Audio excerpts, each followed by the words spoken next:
Hello students, हम पढ़ रहे पुष्पी पौधों के अंदर लैंगिक जनन। लैंगिक जनन को हमने 3 घटनाओं में बांटा था: निषेचन पूर्व घटनाएं, निषेचन तथा निषेचन पक्ष घटनाएं। आज हम निषेचन पक्ष घटनाओं का विस्तृत अध्ययन करेंगे। जो निषेचन पक्ष घटनाओं के अंदर जो सबसे पहले है वो है भ्रूणपोष।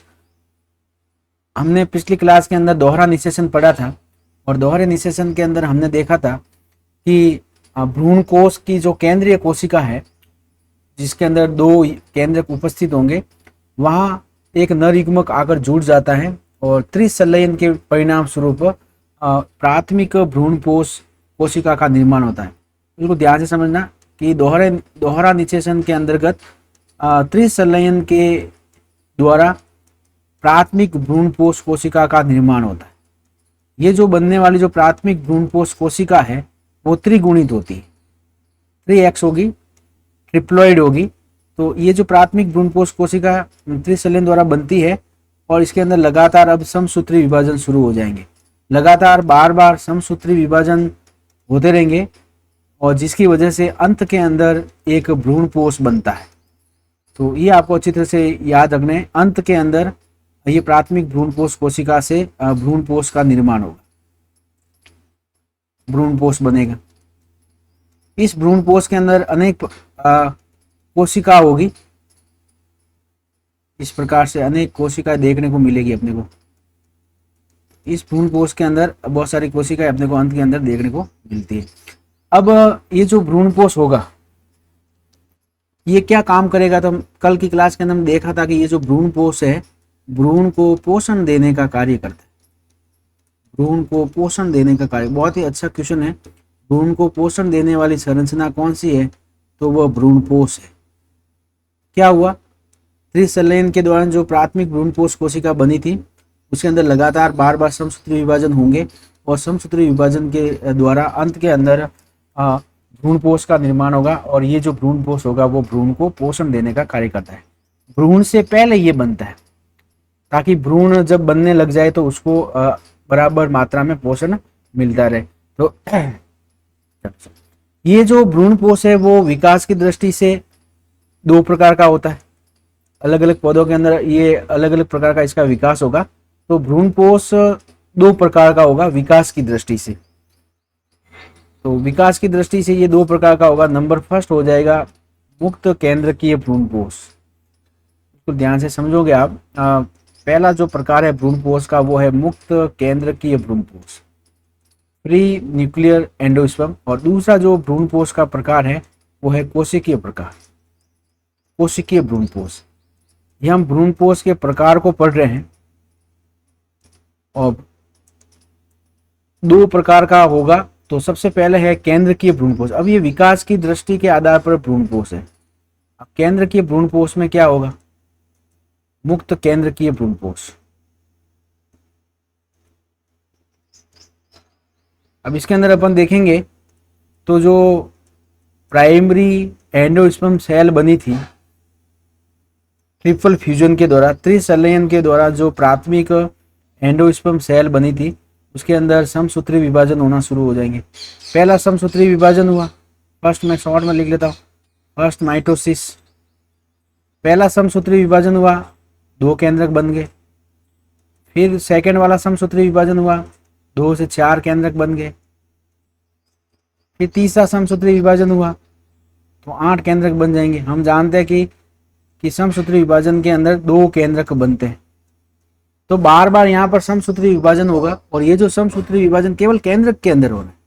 ये आपको ध्यान रखने की वाली बात है कि ये जो समसूत्री विभाजन हो रहा है वो केंद्रक के अंदर हो रहा है। इसको मुक्त केंद्रकीय भ्रूणपोष के नाम से जानते हैं।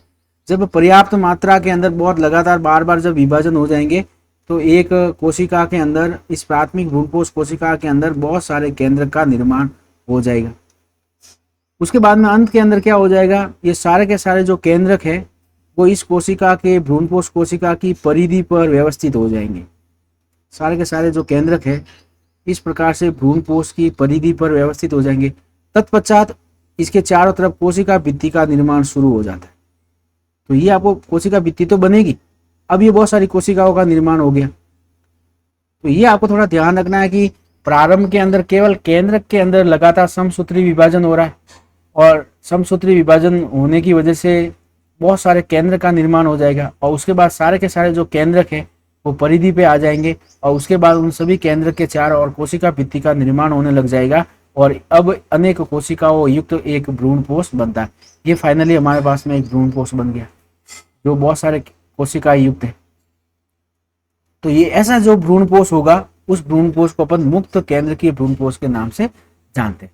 दूसरा जो भ्रूणपोष का प्रकार है, दूसरा जो भ्रूणपोष का जो प्रकार होगा उसको अपन कोशिकीय भ्रूणपोष करेंगे। थोड़ा सा अंतर है इसके अंदर कोशिकीय भ्रूणपोष में, वो अपने को समझना है। तो सेकंड वाला जो भ्रूणपोष हो जाएगा वो कोशिकीय भ्रूणपोष होगा और इसके अंतर्गत क्या होगा, जो प्राथमिक भ्रूणपोष कोशिका है जो त्रिसंलयन के द्वारा बनी थी उसके अंदर पहला जो विभाजन हो जाएगा वो समसूत्री विभाजन हो जाएगा। समसूत्री विभाजन से दो केंद्रक बन गए, लेकिन यहाँ केंद्रक बनने के बाद में भी कोशिका द्रव्य का विभाजन हो जाएगा और कोशिका भित्ति बन जाएगी। उसके बाद में जैसे ये दो कोशिका युक्त भ्रूणपोष बन गया, फिर इसके अंदर वापस विभाजन हो जाएगा तो अब की बार ये चार कोशिकीय युक्त भ्रूणपोष बन गया। कहने का मतलब ये है कि इसके अंदर केंद्रक का और कोशिका द्रव्य का विभाजन साथ साथ हो रहा है।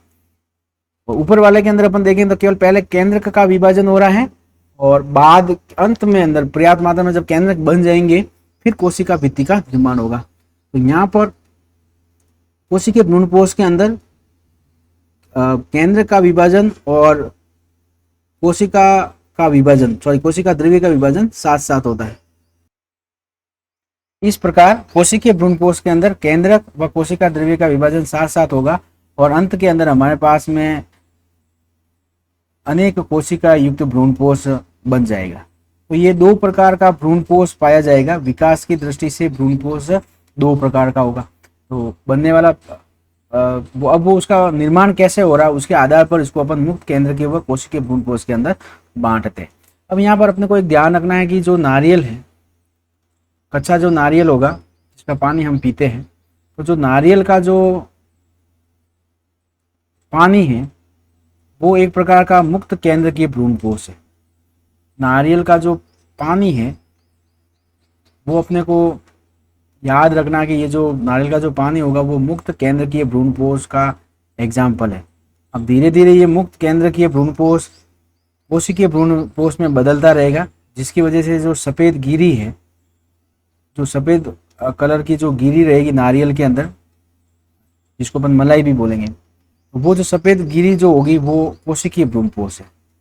तो धीरे धीरे ये मुक्त केंद्र की जो भ्रूणपोष होगा वो कोशिकीय भ्रूणपोष में बदलता है। तो ये आपको अगर एग्जाम में सवाल आ जाए कि कौन से फल के अंदर केंद्रकीय व कोशिकीय भ्रूणपोष दोनों प्रकार साथ देखने को मिलेंगे, तो वो नारियल का पानी है, मुक्त केंद्रकीय भ्रूणपोष। तो ये आपको एक अच्छा क्वेश्चन याद रखना है। नारियल का जो पानी है वो मुक्त केंद्रकीय भ्रूणपोष है, जबकि जो सफ़ेद गिरी है वो कोशिकीय भ्रूणपोष का एक अच्छा उदाहरण है। तो ये हमारा पहला जो निषेचन पक्ष घटना है वो पूरी हुई। दूसरी जो निषेचन पक्ष घटना है वो है भ्रूण, जिसको हम एम्ब्रियो भी कहेंगे। और भ्रूण का जो विकास है वो दोहरा निषेचन के युग्मक संलयन के द्वारा होगा। याद करो युग्मक संलयन के अंदर क्या हुआ था।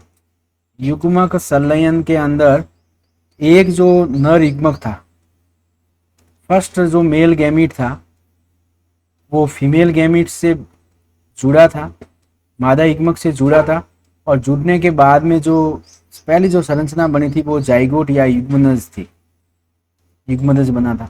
बनने वाला जो युग्मनज था वो द्विगुणित होगा और उसके बाद में ये युग्मनज विकास के द्वारा किस में अंदर कन्वर्ट हो जाएगा, भ्रूण के अंदर कन्वर्ट हो जाएगा। और ये जो भ्रूण अगर पोषण देने की बात करें तो ये किससे पोषण प्राप्त करता है, भ्रूणपोष से ये पोषण प्राप्त करता है। तो पहले भी मैंने बता दिया कि पहले जो निर्माण होगा वो भ्रूणपोष का होगा और जैसे ही थोड़ा बहुत भ्रूणपोष बन जाएगा उसके बाद में भ्रूण का निर्माण शुरू हो जाएगा। अब नेक्स्ट जो अपनी हेडिंग है वो भ्रूणोद्भव।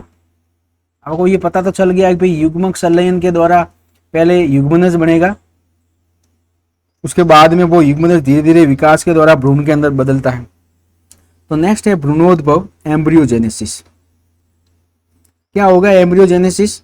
एम्ब्रियो का निर्माण या भ्रूण का निर्माण भ्रूणोद्भव कहलाएगा।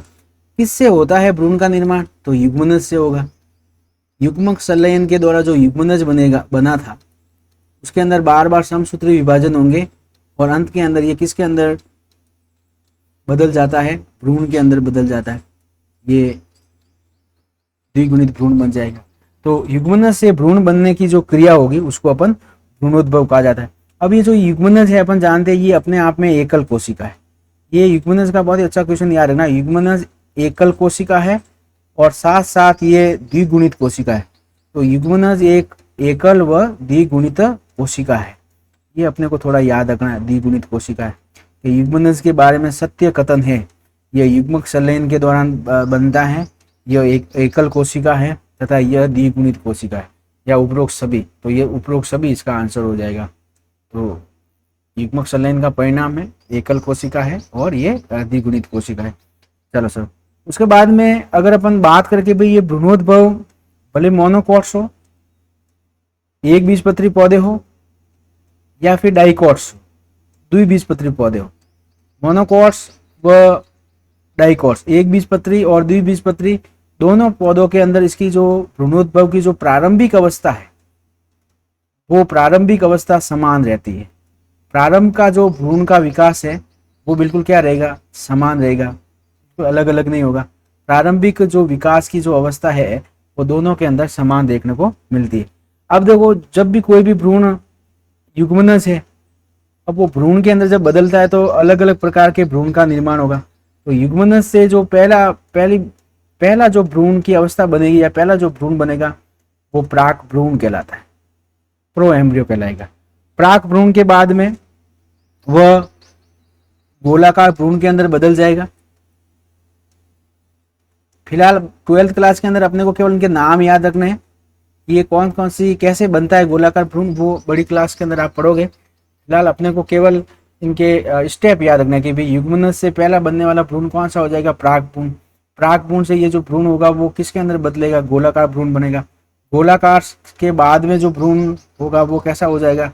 हृदयाकार हो जाएगा। और उसके बाद में हृदयाकार के बाद में जो भ्रूण बनेगा वो एक परिपक्व भ्रूण बन जाएगा।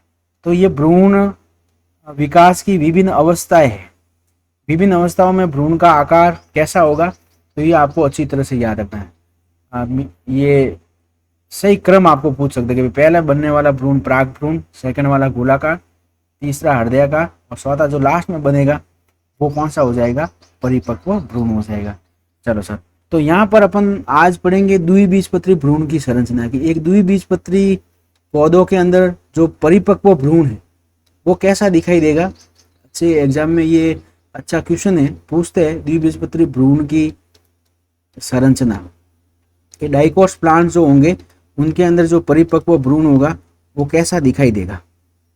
चलो सर, अब द्विबीजपत्री के अंदर एक प्रारंभिक एक परिपक्व भ्रूण के अंदर एक भ्रूणीय अक्ष होगा।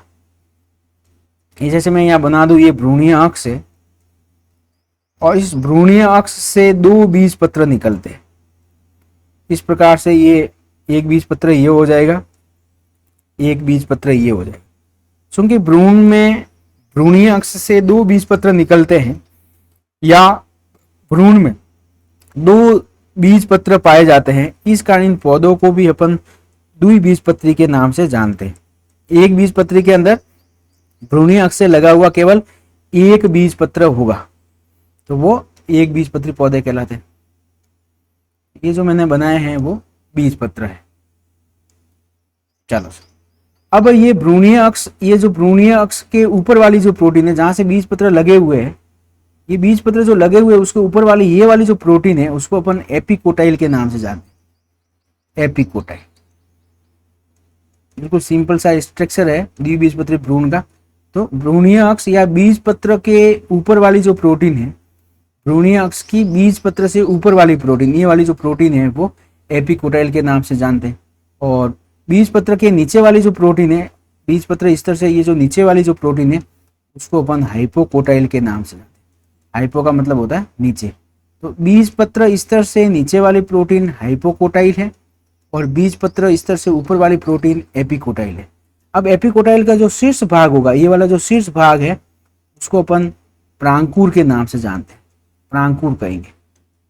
और हाइपोकोटाइल का जो शीर्ष भाग है उसको हम मूलांकुर के नाम से जानते हैं, मूलांकुर।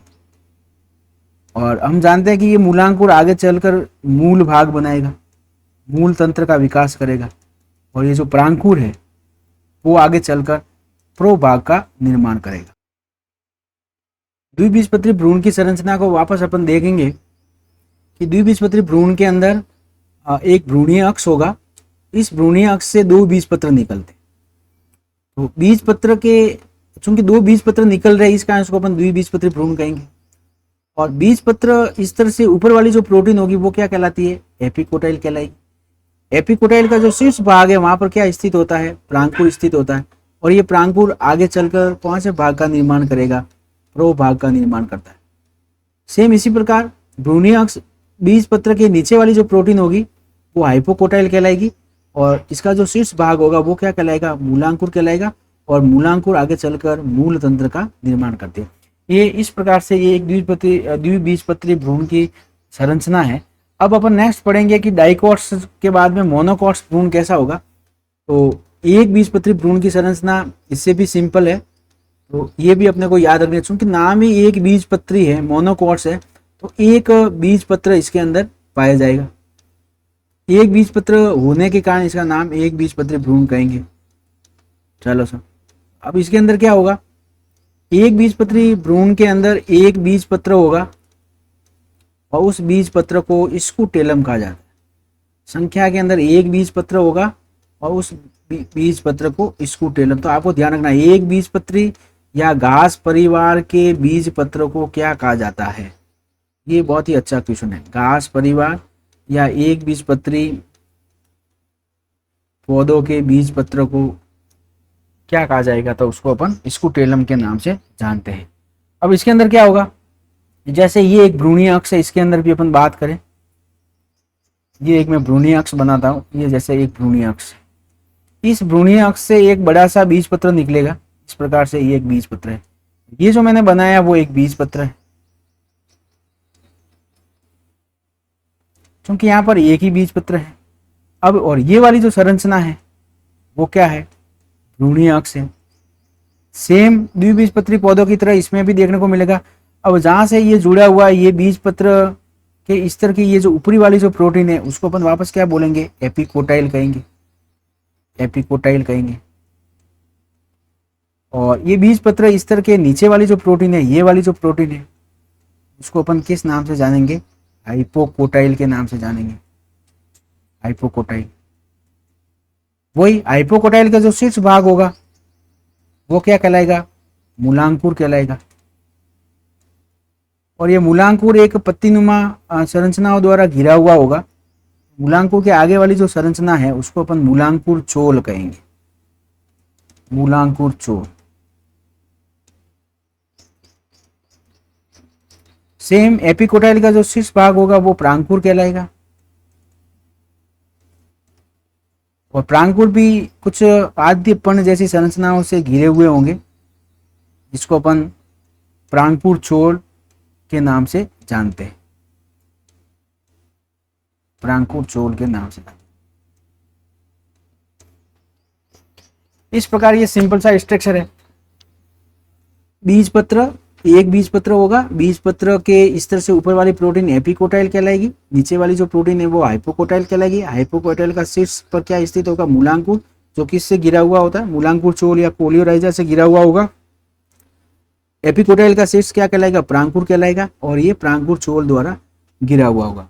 तो ये अपने एक बीजपत्री और द्विबीजपत्री भ्रूण की संरचना है, इसको आपको अच्छी तरह से याद करना है। चलो सर, नेक्स्ट अपन बात करेंगे। तो नेक्स्ट अपना जो टॉपिक होगा वो निषेचन पक्ष घटनाओं का जो तीसरा टॉपिक है वो बीज है, सीड। अब आपको ये ध्यान रखना कि जो बीज होंगे उसके अंदर ये भ्रूण स्थित होगा। भ्रूण और जो भ्रूण पोष है वो दोनों किसके अंदर उपस्थित होते हैं? तो बीज के अंदर उपस्थित हो गए। तो बीज की बात करें तो इसके अंदर एक बहुत ही अच्छा निषेचित बीजांड को, निषेचित बीजांड को बीज कहा जाता है। निषेचन के बाद में जो बीजांड था उसे हम बीजांड न कहकर किस नाम से जानेंगे? बीज। तो निषेचित बीजांड को बीज कहा जाता है। दूसरी चीज याद रखना है, लैंगिक जनन का अंतिम परिणाम, हम इतने दिनों से पुष्पी पौधों के अंदर लैंगिक जनन पढ़ रहे हैं, उसका जो अंतिम परिणाम है वो क्या होगा? बीज होता है। लैंगिक जनन का अंतिम परिणाम बीज होगा या बीज कहलाएगा, यह अंतिम परिणाम। तो लैंगिक जनन का अंतिम परिणाम बीज है। चलो सर, उसके बाद में एक बीज के अंदर निम्नलिखित संरचनाएं हो सकती हैं। पहली संरचना है बीजावरण। अब ये याद करो, बीज का निर्माण किससे हुआ है? बीजांड से हुआ है। तो बीजांड के अंदर जो अध्यावरण थे वो आगे चलकर किस में बदल जाएंगे? बीजावरण में बन जाएंगे। तो बीजांड के अध्यावरण से ये बनता है। बीजांड के जो अध्यावरण थे वो अब बीज के अंदर क्या बनाएंगे? बीजावरण बनाते हैं। चलो, दूसरी चीज, बीज के अंदर क्या उपस्थित होगा? बीज पत्र होंगे।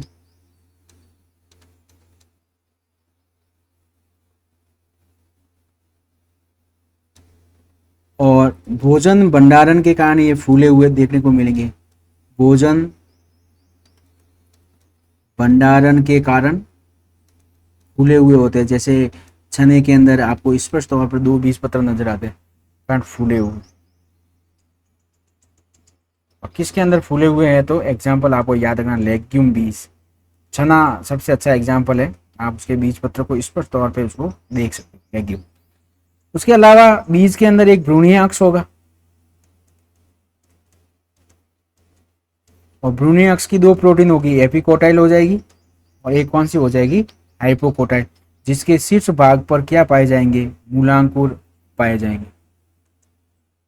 सॉरी, शीर्ष भाग पर, एपिकोटाइल के शीर्ष भाग पर परांकुर है और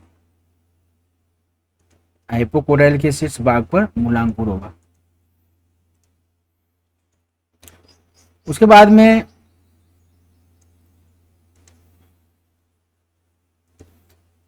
बीज के अंदर बीजावरण, बीजावरण के बाद में बीज पत्र, बीज पत्र के बाद में भ्रूणीय अक्ष, और भ्रूणीय अक्ष के बाद में उसके अंदर चौथा जो स्ट्रक्चर है वो भ्रूणपोष पाया जाए। एक बीज के अंदर निम्नलिखित संरचनाएं देखने को मिलती है। भ्रूणपोष, ये सारी की सारी संरचनाएं। अब ये जो भ्रूणपोष होगा इसका कार्य अपने को याद रखना है, ये भ्रूण को पोषण देने का कार्य करता है। भ्रूण को पोषण देने का कार्य, बहुत ही अच्छा क्वेश्चन है ये। भ्रूण को पोषण देने का कार्य किसके द्वारा किया जाएगा? तो भ्रूणपोष के द्वारा किया जाएगा। चलो, अब नेक्स्ट हमने पिछले क्लास के अंदर ये डिस्कस किया था कि भाई जो भ्रूणपोष की उपस्थिति के आधार पर बीज 2 प्रकार के होते हैं। अब बीज के प्रकार याद रखना, वेरी इंपॉर्टेंट, कर दो इसको।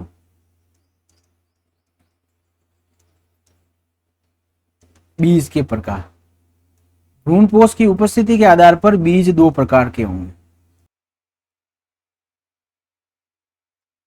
अब बीज 2 प्रकार के होंगे।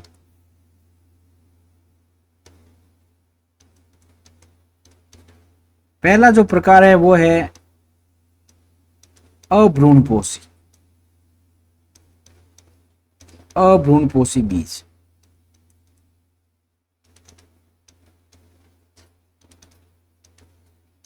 इसको अपन गैर एल्बुमिनस भी कहेंगे, ए एल्बुमिनस या गैर एल्बुमिनस बीज भी कहेंगे। नाम से स्पष्ट है, परिपक्व बीज में जब भ्रूणपोष थोड़ा बहुत भी शेष नहीं रहता है, अर्थात भ्रूणपोष का पूरी तरह से उपयोग कर लिया जाता है, वो जो बीज होंगे वो अभ्रूणपोषी कहलाते हैं। भ्रूणपोष का पूर्णतया उपयोग, पूरी तरह से भ्रूणपोष का उपयोग कर लिया जाएगा और बीज के अंदर बिल्कुल शेष नहीं रहेगा, तो ऐसे जो बीज है उसको अपन अभ्रूणपोषी बीज कहेंगे। तो ये आपको अच्छी तरह से याद रखना है इसका, कि भ्रूणपोष का पूर्णतया उपयोग कर लिया जाएगा अतः परिपक्व बीज में भ्रूणपोष शेष नहीं रहता है। एग्जाम्पल याद रखना है, किसके अंदर ये होते हैं? मटर है, मूंगफली है, इसके अंदर ये अभ्रूणपोषी बीज देखने को मिलेंगे। दूसरे जो बीज होंगे वो भ्रूणपोषी। अब इसका तो डेफिनेशन आप आराम से बता सकते हो कि भ्रूणपोषी बीज या एल्बुमिनस बीज किसे कहेंगे? ऐसे बीज जिसके अंदर भ्रूणपोष थोड़ा बहुत शेष रह जाता है, उपयोग करने के बावजूद भी थोड़ा बहुत शेष रह जाता है, उस ऐसे बीजों को अपन भ्रूणपोषी बीज के नाम से जानते हैं। परिपक्व बीज के अंदर भ्रूणपोष का थोड़ा बहुत भाग शेष रह जाता है, उनको अपन भ्रूणपोषी बीज के नाम से जानते हैं। एग्जाम्पल आप जरूर याद रखना, गेहूं है, एक बीजपत्री पौधों के अधिकांश बीज भ्रूणपोषी होंगे। गेहूं, बाजरा, मक्का, इन सभी के अंदर भ्रूणपोषी बीज देखने को मिलता है। ये आपको अच्छी तरह से समझना। चलो सर, उसके बाद में ये बीजों के प्रकार के बाद में एक नेक्स्ट अच्छा सा टॉपिक है परिभ्रूणपोष। ये बहुत एग्जामों में पूछते हैं, परिभ्रूणपोष क्या है? परिभ्रूणपोष को हम पेरिस्पर्म के नाम से जानेंगे। पेरिस्पर्म, याद करो बीजांड के अंदर एक भाग हुआ करता था जिसको हम बीजांड काय कहते हैं। बीजांड काय। अब बीजांड परिपक्व होकर बीज बनाता है, और यदि परिपक्व बीज में इस बीजांड काय का थोड़ा बहुत भाग शेष रह जाता है, तब अब उसे बीजांड काय न कहकर अपन परिभ्रूणपोष के नाम से जानते हैं। तो परिपक्व बीज में बीजांड काय का शेष भाग, पहले हम उसको बीजांड काय कहा करते थे, लेकिन बीज बनने के बाद में उसे बीजांड काय न कहकर हम किस नाम से जानते हैं? परिभ्रूणपोष के नाम से जानते हैं। बहुत ही अच्छा क्वेश्चन है, एग्जाम में पूछा हुआ ये। तो परिपक्व बीज में बीजांड काय का थोड़ा बहुत भाग शेष रह जाता है, परिभ्रूणपोष कहलाता है। एग्जाम्पल क्या क्या हो जाएगा? काली मिर्च और चुकंदर इसके अच्छे एग्जाम्पल है। तो परिभ्रूणपोष एक अच्छा 1 नंबर का क्वेश्चन पूछ सकते हैं बोर्ड के अंदर। बीजांड के अंदर बीज के अंदर बीजांड काय का शेष भाग परिभ्रूणपोष कहलाएगा। काली मिर्च व चुकंदर के अंदर ये देखने को मिलता है। अब अपने को यहाँ पर एक छोटा सा चार्ट बनाते हैं। यहाँ मैं कुछ निषेचन पूर्व संरचनाएं बना रहा हूँ। निषेचन पूर्व संरचनाओं के नाम अलग हैं और निषेचन के बाद में उनके नाम अलग हो जाते हैं। वो आपको अच्छी तरह से समझना है कि कौन सी संरचनाएं निषेचन पूर्व संरचनाओं को, उसको बाद में उसका नाम क्या हो जाएगा? तो निषेचन पक्ष संरचनाएं। पक्ष संरचना, जैसे अभी तो एक बताया कि निषेचन पूर्व हम जिसको बीजांड कहते थे, वह निषेचन के बाद में जो ओव्यूल्स था, वो निषेचन के बाद में किस में बदल जाता है? बीज या सीड के अंदर बदल जाएगा, बीज में बदल जाएगा। चलो, दूसरी चीज जो अंडाशय था, निषेचन से पूर्व जिसे हम अंडाशय कहते हैं, वो फर्टिलाइजेशन के बाद में फल का निर्माण करेगा, फ्रूट बन जाएगा। तो निषेचित अंडाशय को ही हम फल कहेंगे। चलो चलो, उसके बाद में जो अध्यावरण हुआ करते थे बीजांड के अंदर, उन अध्यावरण को हम किस नाम से जानते हैं? बीज के अंदर बीजावरण के नाम से जानते हैं। तो ये ध्यान दे, जो निषेचन पूर्व अलग नाम थे, अब वो परिपक्व हो गए निषेचन के बाद में, अब इनके अलग नाम हो जाएंगे, अध्यावरण हो जाएंगे। इसी प्रकार नंबर 4 में लिखूं बीजांड द्वार। तो जो बीजांड द्वार हुआ करता था, अब उसको बीज छिद्र के नाम से जानते हैं। बीज के अंदर एक छोटा सा छिद्र होगा जिसकी सहायता से जल व ऑक्सीजन बीज के अंदर प्रवेश करते हैं।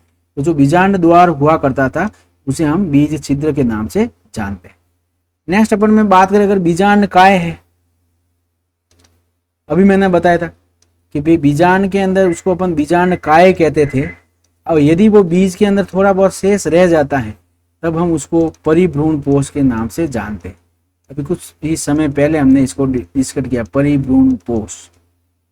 तो बीजांड काय निषेचन से पहले है, निषेचन के बाद में इसको परिभ्रूणपोष कहते हैं। उसके बाद में अंडाशय भित्ति है। तो जो अंडाशय की जो भित्ति है वो निषेचन के बाद में उसको अपन फल भित्ति के नाम से जानते हैं, फल भित्ति कहेंगे।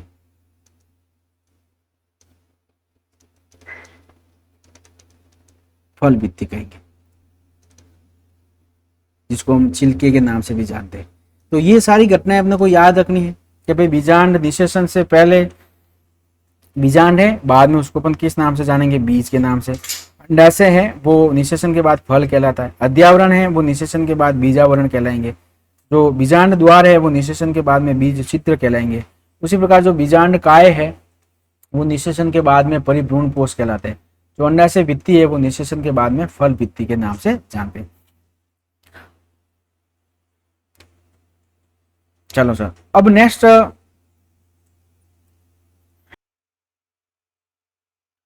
अब बीजांड का अब कुछ इंपॉर्टेंट बातें हैं वो अपन देखेंगे कि जैसे बीजांड का अध्यावरण बीज के ऊपर एक सुरक्षात्मक आवरण बनाता है जिसे बीजावरण कहेंगे। और इस बीजावरण में जो बीजांड छिद्र था या बीजांड द्वार था वो एक बीज छिद्र के रूप में अपने को दिखाई देगा। तो ये आपको थोड़ा ध्यान रखना, बीज छिद्र, परिपक्व बीज के अंदर जो बीजांड द्वार था वो बीज छिद्र के नाम से जानते हैं। और ये बीज छिद्र दो काम करता है। इसके अंकुरण के समय इसमें जल प्रवेश करेगा और जल के प्रवेश के साथ साथ इसके अंदर ऑक्सीजन बीज के अंदर प्रवेश इस बीज छिद्र के द्वारा होकर करेगी। तो ये थोड़ा अपने को ध्यान रखना। पहले हम इस बीज छिद्र को पहले हम बीजांड द्वार के नाम से जानते हैं। वो परिपक्व होने के बाद में इसको बीज छिद्र कहा जाएगा। दो काम है, जल का प्रवेश होना बीज के अंदर और ऑक्सीजन का प्रवेश होना ये बीज छिद्र द्वारा बीज के अंदर होता है। अब बीज अंकुरण के समय जैसे जैसे बीज परिपक्व होगा तो बीज के परिपक्व के समय बीज में से जल की मात्रा कम होने लग जाती है। परिपक्व बीज में जल की मात्रा क्या होने लग जाती है, कम होने लग जाती है। और बीज क्या होने लग जाएंगे, शुष्क हो जाएंगे, बिल्कुल सूख जाएंगे बीज। और बीज शुष्क होने के बाद में उसके अंदर का जो भ्रूण है वो निष्क्रिय अवस्था में चला जाता है। मैं वापस बोल रहा हूँ, जैसे जैसे बीज परिपक्व होगा उसमें जल की मात्रा कम होने लगती है और बीज क्या हो जाएंगे, शुष्क हो जाएंगे। अर्थात उनका जो भ्रूण हो जाएगा वो क्या हो जाएगा, निष्क्रिय हो जाएगा। और इस प्रकार भ्रूण के निष्क्रिय होने की अवस्था को अपन प्रसुप्ति के नाम से जानते हैं। प्रसुप्ति के नाम से। अब इस प्रसुप्ति बीज को यदि अनुकूल, ये जो प्रसुप्त बीज है समय के साथ में यदि इस प्रसुप्त बीज को अनुकूल परिस्थितियां दे दी जाए, कौन सी परिस्थितियां दे दी जाए, अनुकूल परिस्थितियां दे दी जाए। अनुकूल का मतलब क्या हो जाएगा, जैसे तापमान, उचित तापमान, जल, नमी, आर्द्रता, ऑक्सीजन, ये सब अनुकूल परिस्थितियां अगर मिल जाए तो ये बीज क्या होने लग जाएगा, अंकुरित हो जाएगा। क्या हो जाएगा, अंकुरित हो जाएगा। और अंकुरण के बाद में इसका जो भ्रूण है एक नए पौधे का निर्माण करता है। तो वापस में बोलो एक बार, जैसे जैसे बीज परिपक्व होगा जल की मात्रा कम होती जाएगी और बीज शुष्क हो जाएंगे। इस कारण जो अंदर का जो भ्रूण है वो निष्क्रिय अवस्था में चला जाएगा, जिसको हम प्रसुप्ति अवस्था बोलेंगे। और यदि इस प्रसुप्त बीजों को अनुकूल परिस्थितियां मिल जाए तो अनुकूल परिस्थितियों में ये बीज वापस क्या हो जाएंगे, अंकुरित हो जाएंगे। अब बीजांड परिपक्व होकर बीज बनाते हैं तथा अंडाशय एक फल के रूप में विकसित होता है। और इसी प्रकार अंडाशय की जो भित्ति है वो अंत में फल भित्ति का निर्माण करेगी। आज की क्लास के अंदर इतना ही। नेक्स्ट क्लास के अंदर अपन फल और इसके प्रकारों को डिस्कस करेंगे। धन्यवाद।